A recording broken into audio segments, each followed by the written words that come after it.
Hello students, once again मैं आप लोगों का हिंदी विषय का शिक्षक फतेह खान आप लोगों के समक्ष उपस्थित हूँ। और मैं आज आप लोगों के लिए आप लोगों की जो व्याकरण की पुस्तक है, हिंदी व्याकरण एवं रचना, इस पुस्तक के विषय में बताऊंगा। और इसमें जो पाठ्यक्रम है यानी विषय सूची जो है, विषय सूची बहुत सारे हैं, लेकिन इसमें जो प्रथम पाठ है भाषा एवं व्याकरण, लैंग्वेज एंड ग्रामर के ऊपर आज मैं चर्चा करूंगा। ठीक है, तो सर्वप्रथम हम लोग प्रथम पाठ के बारे में जानते हैं कि प्रथम पाठ में आखिर है क्या। ठीक है, तो प्रथम पाठ है आपका भाषा एवं व्याकरण भाषा एवं व्याकरण, लैंग्वेज एंड ग्रामर। तो भाषा भी है, व्याकरण भी है। ये व्याकरण पुस्तक है, इसलिए व्याकरण के बारे में, ग्रामर के बारे में जानना बेहद ही अति आवश्यक है। इसलिए सर्वप्रथम हम लोग भाषा के बारे में जानते हैं कि भाषा आखिर है क्या, भाषा किसे कहते हैं, भाषा की परिभाषा क्या है, लैंग्वेज की डिफिनेशन क्या है। ठीक है, तो चलिए पाठ का प्रारंभ करते हैं। तो सर्वप्रथम इसमें है भाषा, लैंग्वेज। इसमें बहुत सारे चित्र दिए गए हैं, जिसमें माँ एक अपने बच्चे से बातें कर रही हैं, एक बच्ची अपनी माँ से बात कर रही है। तो ये जो है किसके द्वारा बातें हो रही है? भाषा के द्वारा, लैंग्वेज के द्वारा एक दूसरे से बातचीत हो रही है। ठीक है, तो इसमें क्या है, सबसे पहले सर्वप्रथम हम लोग जानते हैं कि भाषा किसे कहते हैं, भाषा की परिभाषा क्या है। ठीक है, तो देखिए इसमें दिया हुआ है भाषा, लैंग्वेज, जिस साधन के द्वारा मनुष्य अपने मन के भाव और विचारों का आदान प्रदान करता है उसे भाषा कहते हैं, लैंग्वेज कहते हैं। ठीक है, जिस साधन के द्वारा मनुष्य अपने मन के भाव और विचारों का आदान प्रदान करता है उसे भाषा कहते हैं। ठीक है, या ऐसे भी आप लिख सकते हैं सिंपल में कि मनुष्य अपने मन के भाव और विचारों का आदान प्रदान करता है उसे भाषा कहते हैं। या ऐसे भी लिख सकते हैं कि मनुष्य अपने मन के विचारों को एक दूसरे के समक्ष जो प्रकट करता है उसे भी हम भाषा कहते हैं। यानी एक भाषा का बहुत सारा उदाहरण होता है, ऐसा नहीं कि जो पुस्तक में लिखा है वही होगा। बहुत सारे उदाहरण आप परिभाषा लिख सकते हैं, वो भी सत्य ही होगा। ठीक है, तो ये रहा भाषा के उदाहरण, भाषा की परिभाषा। अब आते हैं भाषा के प्रकार के बारे में, काइंड्स ऑफ लैंग्वेज, कि भाषा कितने प्रकार की होती हैं। ठीक है, भाषा 3 प्रकार की होती है। 3 काइंड्स ऑफ लैंग्वेज, ओनली 3। ठीक है, प्रथम है मौखिक भाषा, जिसे हम लोग अंग्रेजी में कहते हैं ओरल लैंग्वेज। द्वितीय है लिखित भाषा, जिसे हम लोग अंग्रेजी में कहते हैं रिटन लैंग्वेज। तृतीय है, तीसरा, सांकेतिक भाषा, जिसे हम लोग अंग्रेजी में म्यूट लैंग्वेज कहते हैं। तो ये रहा प्रथम, द्वितीय, तृतीय, मौखिक, लिखित, सांकेतिक, ये 3 भाषाएं के प्रकार हैं। ठीक है, तो चलिए प्रथम हम लोग जानते हैं मौखिक भाषा के बारे में कि मौखिक भाषा की परिभाषा क्या है, मौखिक भाषा किसे कहते हैं, ओरल लैंग्वेज किसे कहते हैं। ठीक है, तो चलिए मौखिक भाषा, ओरल लैंग्वेज की परिभाषा क्या है? मुख से बोलकर अपने विचारों तथा भावों को अभिव्यक्त करने वाली, मुख से बोलकर अपने विचारों तथा भावों को अभिव्यक्त करने वाली भाषा मौखिक भाषा कहलाती है। जो भाषा हम लोग मुख से बोलते हैं, अपने मुंह से बोलते हैं, और हमारे मन में, हृदय में जो विचार रहता है, थॉट्स रहते हैं, उसको हम लोग मुख से बाहर निकालते हैं और उसको दूसरों के समक्ष अभिव्यक्त करते हैं, प्रकट करते हैं, वो मौखिक भाषा, ओरल लैंग्वेज कहलाती है। ओरल लैंग्वेज जिससे होता है, देखिए एक होता है मौखिक एग्जाम परीक्षा, एक होता है लिखित परीक्षा। तो मौखिक जिसमें ओरल पूछा जाता है, टीचर्स जो है बच्चों से मुंह से पूछते हैं और मुंह से ही आंसर जो है बताना रहता है, उसमें लिखने का कोई काम नहीं रहता है। ठीक है, तो वो हुआ मौखिक।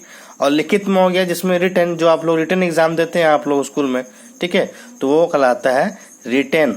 ठीक है, तो ये रहा मौखिक भाषा है। इसमें क्या है देखिए उदाहरण, आमने सामने तथा दूरदर्शन, रेडियो, टेलीफोन आदि पर बात करना मौखिक भाषा के उदाहरण है। ये भी उदाहरण है, और जो मैंने अभी बताया आप लोगों को वो भी उदाहरण है। ठीक है, ऐसा नहीं कि किसी चीज का एक ही उदाहरण होता है, बहुत सारा उदाहरण होता है, बहुत सारा एग्जाम्पल्स होते हैं। ठीक है, तो इसमें आमने सामने, जैसे ये माँ जो है अपनी बच्ची से बातें कर रही है, एक तरफ माँ है, एक तरफ इनकी बच्ची है या कोई लड़की है, दोनों आपस में अपनी भाषा के जरिए बातचीत कर रही है, अपने मुख से आदान प्रदान कर रही है, तो वो कहलाएगा मौखिक भाषा। सिंपल है। उसके बाद दूरदर्शन में यानी टेलीविजन में जो न्यूज़ में समाचार प्रकट करते हैं जो भी है, उसके बाद जो दिखाता है उसमें मुख से जो बोला जाता है वो भी है। रेडियो में, टेलीफोन में हम लोग जो एक स्थान से दूसरे स्थान तक बातें करते हैं, जो संपर्क करते हैं अपनी भाषा के जरिए, अपने मौखिक के जरिए, अपने मुख से बातें करते हैं, वो कहलाता है मौखिक भाषा। ठीक है, तो ये रहा मौखिक भाषा। अब चलिए हम लोग आते हैं द्वितीय लिखित भाषा। ठीक है, रिटन लैंग्वेज जिसे कहते हैं हम लोग। लिखकर विचारों तथा भावों को अभिव्यक्त करने वाली भाषा लिखित भाषा कहलाती है। लिखकर विचारों तथा भावों को अभिव्यक्त करने वाली भाषा लिखित भाषा कहलाती है। रिटन लैंग्वेज जिसे हम लोग अपने कलम से लिखते हैं, पेंसिल से लिखते हैं, है ना, जो एग्जाम में हम लोग लिखते हैं, वो हुआ लिखित भाषा। जैसे पत्र, लेटर, समाचार पत्र, पुस्तक, ब्लैक बोर्ड पर लिखना आदि लिखित भाषा के उदाहरण है। जैसे हम लोग ब्लैक बोर्ड पर लिखते हैं, टीचर्स लिखते हैं, शिक्षक लिखते हैं, बच्चे भी लिखते हैं। ठीक है, जैसे हम लोग पुस्तक में लिखते हैं, जैसे ये पुस्तक में बहुत सारा देखिए यहाँ पर लिखा हुआ जो राइटिंग से, है ना, तो ये लिखित भाषा के उदाहरण है। ठीक है, समझ में आ गई। तीसरा है सांकेतिक भाषा, जिसे हम लोग अंग्रेजी में म्यूट लैंग्वेज कहते हैं। ठीक है, जब हम अपनी बातों को संकेतों द्वारा प्रकट करते हैं तो संकेतों की उस भाषा को सांकेतिक भाषा कहते हैं। सांकेतिक भाषा जैसे ट्रैफिक पुलिस का संकेत देना। जैसे ट्रैफिक पुलिस देखिएगा, आप लोग कहीं जाते होंगे सड़क पर, तो बीच चौराहे पर ट्रैफिक पुलिस होता है और वो बीच में खड़ा रहकर हाथ दिखाता है, कभी इधर, कभी दाहिने, कभी बाएं, कभी लेफ्ट, कभी राइट, है ना। तो वो बोलता नहीं ना किसी को कि आप दाहिने से जाइए, आप बाएं से जाइए, आप लेफ्ट से जाइए, आप राइट से जाइए, ऐसा जो है वो मुख से बोलता नहीं है, वो संकेत द्वारा, ठीक है, सिर्फ दिखाता है अपने हाथों से। रेलवे गार्ड द्वारा लाल या हरी झंडी का प्रयोग करना सांकेतिक भाषा का उदाहरण है। ठीक है, ये बहुत सारा लैंग्वेज है जिसमें सांकेतिक भाषा के उदाहरण है। ठीक है, तो भाषा के 3 प्रकार हैं, मौखिक, लिखित एवं सांकेतिक। ठीक है, इसमें उसके बाद आते हैं हम लोग भाषा की विशेषताएं, स्पेशलिटीज ऑफ लैंग्वेज। भाषा की क्या विशेषताएं हैं? प्रथम देखिए, भाषा विचारों की अभिव्यक्ति का साधन है।